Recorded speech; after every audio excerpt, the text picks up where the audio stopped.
Swagman worked in the nursing home. He was a dietary aide. His job was to wash dishes. The kitchen was always hot and loud. The dishwasher was a monster. It roared and hissed. Steam filled the room. Swagman hated working nights. The nursing home was quiet at night, too quiet, but the dishwasher was always loud. It made Swagman feel alone. He could feel his heart beat in his ears. The rhythm matched the clatter of the dishes. One night, Swagman was washing dishes. The dishwasher was roaring. He felt a chill. Someone was behind him. He could feel their eyes on his back. Swagman turned around quickly. No one was there. He was alone. Must be my imagination, he muttered. He went back to washing dishes. His hands were wet and soapy. Suddenly he heard a voice. It was a whisper, close to his ear. "Help me," it said. The voice was weak and raspy. Swagman spun around. His heart pounded in his chest. The kitchen was empty. He was all alone. Swagman's blood ran cold. He had to get out of the kitchen. He grabbed an empty food cart. It rattled as he pushed it down the hallway. The hallway was dark and silent. He could hear his own breathing. It echoed in the silence. Swagman felt like someone was watching him. He could feel eyes on his back. He turned around. No one was there, but the feeling persisted. He was being followed.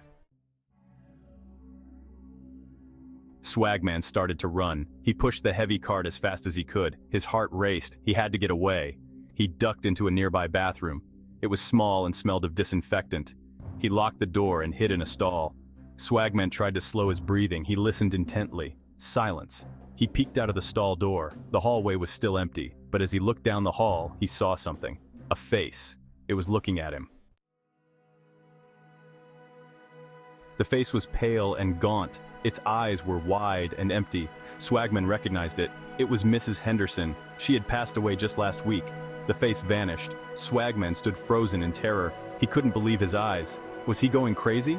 He stumbled out of the bathroom and back to the kitchen. The dishwasher was still running, but now its roar was comforting. It meant he wasn't alone. Swagman couldn't shake the feeling of dread. He felt watched, haunted. The encounter with Mrs. Henderson replayed in his mind. Her lifeless eyes, the chilling silence of the hallway. The next few nights were torture. The usual clatter of the kitchen couldn't drown out the fear. The silence between the dishwasher's cycles seemed to amplify it. Every creak and groan of the old building sent shivers down his spine. He started seeing shadows move in the periphery, hearing whispers amidst the clanging of pots and pans. His imagination was running wild, fueled by fear. One night, as Swagman scrubbed a particularly stubborn pot, he heard it again. A voice, clear as day. But it wasn't a ghostly whisper this time. It was a voice he knew. "Always scrub the bottom of the pot, dearie." The voice was sweet, laced with a familiar, comforting lilt. Swagman froze, his blood turning to ice. He knew that voice. It was his great-grandmother's voice. His Meemaw, gone for over a decade. She used to say those exact words to him when he was a child, helping her in the kitchen. Swagman slowly turned around, his heart pounding in his chest. The dim light cast long shadows on the walls, making the room feel even more oppressive. Each creak of the floorboards seemed to echo his anxiety, amplifying the tension in the air. The kitchen was empty, the only sound the rhythmic hiss of the dishwasher. It was a stark contrast to the chaos in his mind. The hum of the appliance was almost hypnotic, a steady beat in the silence that surrounded him. But he could still hear her voice echoing in his ears. Memories flooded his mind, unbidden and relentless. It was as if the past had broken through the barriers of time, demanding to be acknowledged. The voice was so clear, so vivid. It was as if she was standing right beside him. Meemaw's warm kitchen, the scent of her apple pie, her kind eyes crinkling at the corners when she laughed. The kitchen was always filled with warmth and love, a sanctuary from the world outside. He remembered the way the sunlight streamed through the windows, casting a golden glow on everything it touched. He could almost feel her hand on his, guiding him as he learned to bake. Her touch was gentle yet firm, instilling confidence in his young heart. The lessons she taught him were more than just about baking. They were about life, love, and the importance of family. But the comfort of the memory was quickly replaced by a chilling dread. The warmth of the past was overshadowed by the cold reality of the present. The transition was jarring, like a sudden drop in temperature that left him shivering. His Mima's voice, so loving and familiar, now sent shivers down his spine. It was a cruel twist of fate that the voice that once brought him so much comfort now filled him with fear. The familiarity of it made the fear even more intense, as if the past was reaching out to him with icy fingers. It was a voice from beyond the grave, a chilling reminder that death, like shadows, lurked in the corners of the nursing home. The once vibrant and lively place had become a haunting ground, where memories and reality intertwined in a macabre dance. The corridors, once filled with laughter and life, now echoed with the whispers of the past, a constant reminder of the inevitable end that awaited everyone. The nursing home was never the same for Swagman. It had once been a place of solace, a sanctuary where he found purpose in caring for the elderly. But now, it was a labyrinth of shadows and fears, a place where every corner seemed to hide a new terror. Every shadow seemed to hold a face that whispered secrets and fears. The darkness played tricks on his mind, making him see things that weren't there, or perhaps things that he wished weren't there. Every creak of the floorboard was a ghostly footstep, echoing through the empty halls. The sound reverberated in his ears, each creak a reminder of the unseen presence that seemed to follow him. The kitchen, once a place of familiar routine, was now a breeding ground for fear.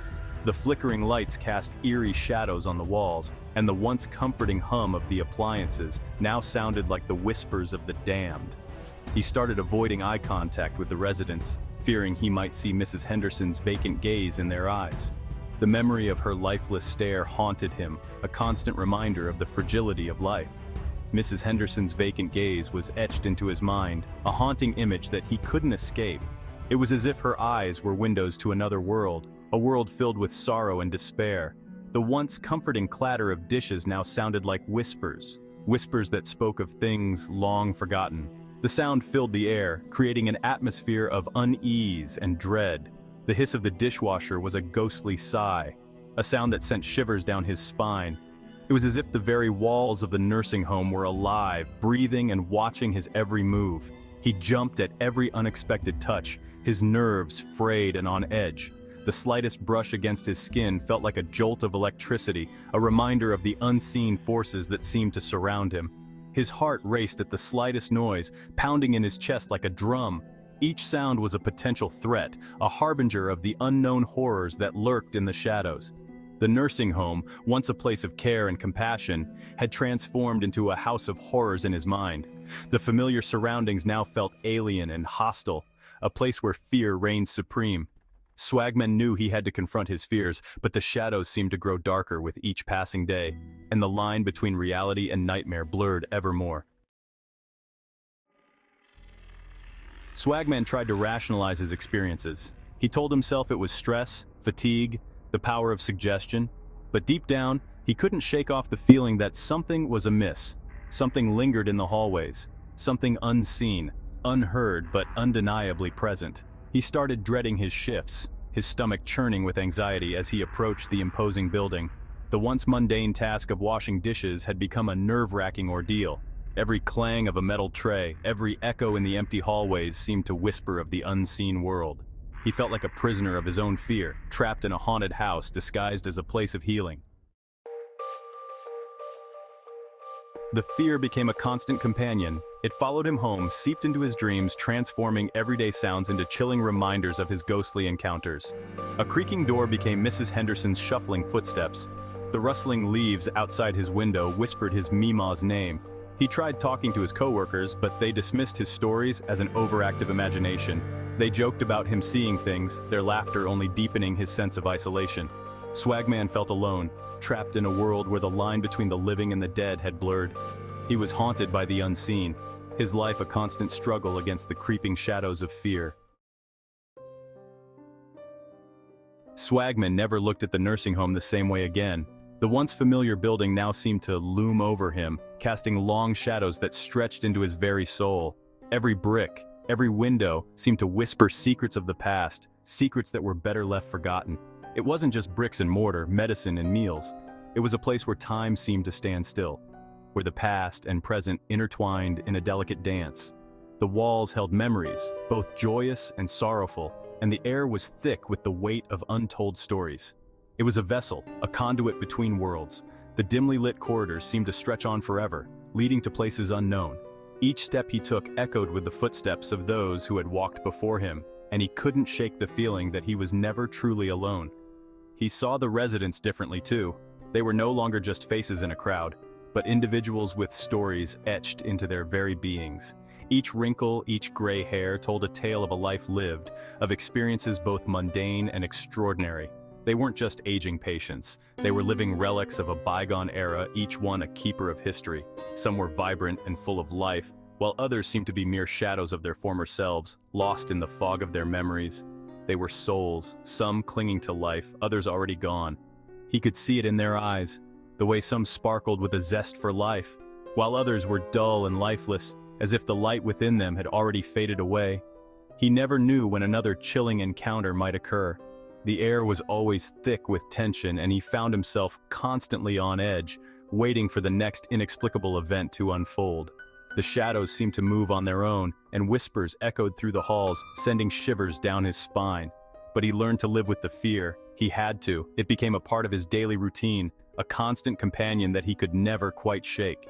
He found solace in the small moments of normalcy, the brief respites from the ever-present sense of dread. The nursing home held his job, his livelihood. It was a place where he had built a life, formed connections, and found a sense of purpose.